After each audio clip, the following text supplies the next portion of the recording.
What's crack-a-lackin' there, Rosmeister? Have I missed you, homegirl? And my god, here we go, finally. Your workout A, your brand new workout A. First, we're going to start off with some angle pull-aparts. This is a movement that we're doing to challenge your rotator cuff at different angles, and it's going to make it more difficult of a pull-apart variation than anything that you've done before. Basically, we're going to be just going through a bunch of different angles, but I'm just going to show you what they all look like now real quick. Like, it's literally an X kind of shape that we're making across the body. But what we're going to do is we're going to start off at your normal angle first. And if you look at the thumbs, you can see that I'm already pressing my arms to be externally rotated into the band. So get a little bit of external rotation pressure already throughout your entire arm. You're looking at doing 5 reps across your normal angle first. So 3 and 4 and 5. And then, yeah, just turn the band to be completely diagonal.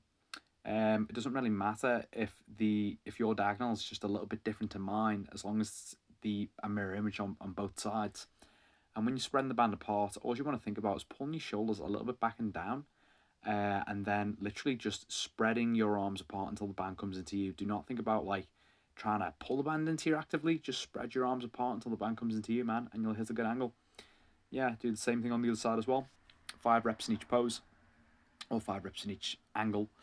Each pose, each angle, and as opposed to a set number of like sets into reps, just look at doing 30 to 50 total reps. Okay, but just make sure that you do not finish on only one of the angles. Make sure that you finish with both of them done, so that you don't end up with one ridiculously strong arm over the other. But yeah, these guys here, if you can see in the bottom image there, the ones that the arrow is pointing to, it's those ones that are going to be getting more challenging work mainly, but the rest of the muscles inside your upper back will also still get it as well. But yeah, the crab walks, they are going to stay. So crab walks into 15 rep hip thrusts, keep them up there, and just build the crabby steps up until you're doing 10 on either side. By all means, give that a go straight away in your next workout if you want to. I think that you could probably afford to push yourself a bit more right now. You're looking pretty good. Then we get into the Superman holds. This is the last kind of time that we'll be going through these if you manage to do them in this fashion perfectly well. We're going to be doing 3-second holds at the 5 different points of this position. Don't worry about your hands crossing over your hips at the very, very bottom anymore, or nothing like that. This is what we're going to do. We're going to start off in the overhead press position, and it's 1, 2, it's 1, 2, 3, wide grip pull down, 1, 2, 3, arms go down, 1, 2, 3, then the arms will bend back up, 1, 2, 3, and then the overhead press, 1, 2, 3, and there's a rep. We're going to want to see if you can get through 5 of them, but while you're going through each pose, I want you to actively squeeze back as hard as you can do. So while you're in these poses, just keep trying to squeeze the muscles harder and harder by actively trying to pull that wrist up towards the sky, the elbows up towards the sky, squeezing everything back together. And just to doubly confirm as well, I'm not trying to lift my chest up there or nothing like that. That is just because I'm massive in it, mate. Now, the pause goblet squats, we're going to keep them in because we should keep them in at the weight that you've got right now until you can do them for at least 3 sets of 15. But if you want to try a new little experience, put a wedge underneath your heels, and this will change the angle that your knees can travel outside. It'll allow your knees to travel over your toes a little bit more, which means that you'll be able to get a little bit deeper in the squat than you could do before. It means you'll be able to keep your torso a little bit more upright than you could do before.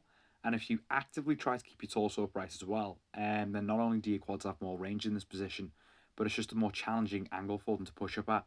So if you have a look here, although my shoulders do stay over my toes, I really try and keep that torso as upright as I actively can do. And then as soon as I start squatting up, I'm really trying to get that back up straight as quickly as I can.